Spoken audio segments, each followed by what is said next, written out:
चौथी शक्ति के रूप में प्रशांत किशोर की मौजूदगी पूरे बिहार के लिए संकेतक है।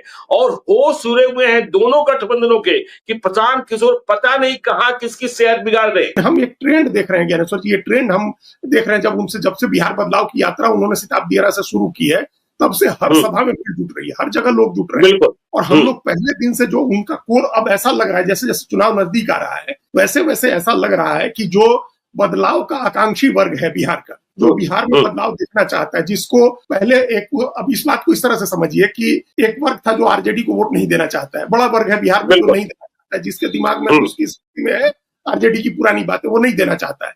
लेकिन उसको नीतीश कुमार को लेकर के वो दुविधा की स्थिति में था कि देख ही नहीं। जब से नीतीश कुमार की सेहत बिगड़ी है तब से उसकी दूरी नीतीश कुमार से भी दूर होने लगी है, बढ़ने लगी है। उनका वोट भी लगातार कम हो रहा है, उनकी लोकप्रियता लगातार कम होती जा रही है। अकेले जब लड़े थे 14 में तो उनको 16% वोट आया था। आज कोई भी सर्वे उनको 10% से ज्यादा की पार्टी नहीं मान रहा है, जेडीयू।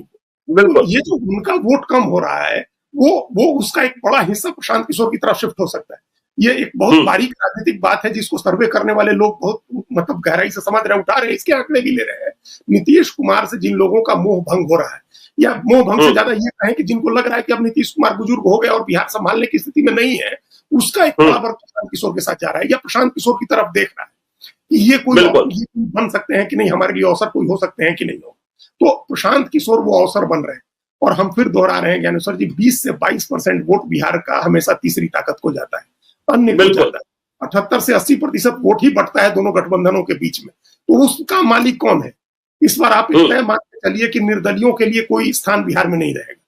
पिछली बार निर्दलियों को 9% वोट मिला था, तो वो निर्दलियों के लिए कोई स्थान नहीं रहेगा।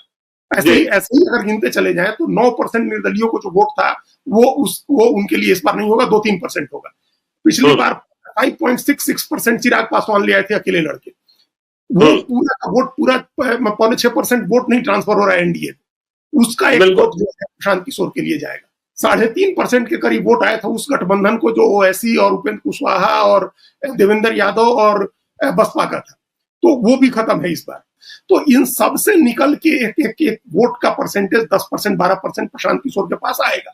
और उसके अलावा 10-12% वोट जो है वो आकांक्षी वर्ग है, जो जाति भेद से ऊपर, धर्म भेद से ऊपर बिहार के बदलाव के लिए मतदान करना चाह रहा है, जिसकी इच्छा है कि करे। जो आदर्शवादी युवा है, जो आइडियलिस्ट युवा है, या जो आइडियलिस्ट बुजुर्ग है, जो लोग सरकारी नौकरियों से रिटायर हुए हैं, जो लोग सेना से रिटायर हुए हैं, जो लोग दूसरी जगह नौकरी करते थे लौट के गांव आए हैं अपने, ऐसा एक बड़ा वर्ग है जो प्रशांत किशोर में एक संभावना देख रहा है। हमने कितने ज्ञानेश्वर जी दिल्ली रहने वाले दर्जनों रिटायर्ड आईएएस, आईपीएस, आईआरएस के अधिकारी मिलते हैं और वो कहते हैं कि प्रशांत किशोर में उम्मीद है। देखिए, बीजेपी ने एक कोशिश प्रारंभ की है जिसके बारे में फिर से पुनर्विचार शुरू हो गया है। एक भारत श्रेष्ठ भारत। तैयारी किस बात की है कि चुनाव कब होना है? चुनाव होना है दशहरा से छठ के बीच में, कि 50 लाख वैसे अप्रवासी बिहारी जो दूसरे प्रदेशों में रह रहे हैं उन्हें बिहार लाया जाए और वोट कराया जाए। लेकिन जब बिहार के बीजेपी के नेता उन 150 जिलों में पहुंचे तो बिहारियों ने प्रशांत किशोर की बात उनके बीच छेड़ दी। तो एक खतरा यह भी समा गया है कि लाएं हम और वोट प्रशांत किशोर को मिल जाए, तो इस पर फिर से पुनर्विचार शुरू हो गया है कि ये करना उचित होगा कि नहीं होगा। ये भी खतरा, ये भी भय समा गया है ज्ञानेश्वर, इसलिए तो हम कर रहे हैं। हम तो ऐसे लोगों से रोज ही इंटरेक्ट कर रहे हैं दिल्ली में, और वो कह रहे हैं प्रशांत किशोर में उम्मीद है, प्रशांत किशोर में संभावना है, बिहार का भविष्य है। तो अगर मान लीजिए वो अपने भी साधन से गए, अगर छठ में, दिवाली छठ में अपने गांव गए, या बीजेपी के साधन से गए, तो वहां जाकर के तो प्रशांत किशोर का माहौल बनाएंगे। तो हमने कहा 10-12% तो वो पॉलिटिकल वोट है, फ्लोटिंग वोट, जो पिछली बार चला गया था चिराग पासवान को या उपेंद्र कुशवाहा ओवैसी के गठबंधन को या निर्दलीय को, उसका एक बड़ा वोट जाएगा प्रशांत किशोर को। और ये जो आकांक्षी वर्ग है, नौजवान वर्ग है, या जो आदर्शवादी वर्ग है, जिसको हम लोग मानते हैं, जिसने जीवन भर ईमानदारी से नौकरी किया है, टैक्स भरा है, मेहनत किया है और अब रिटायर होकर के है, उसको प्रशांत किशोर में संभावना दिख रही है। अगर वो वोट प्रशांत किशोर के साथ आता है तब तो, और प्रशांत किशोर अच्छे कैंडिडेट चुन लेते हैं, तब तो एक निश्चित रूप से बिहार का चुनाव त्रिकोणात्मक बना देंगे।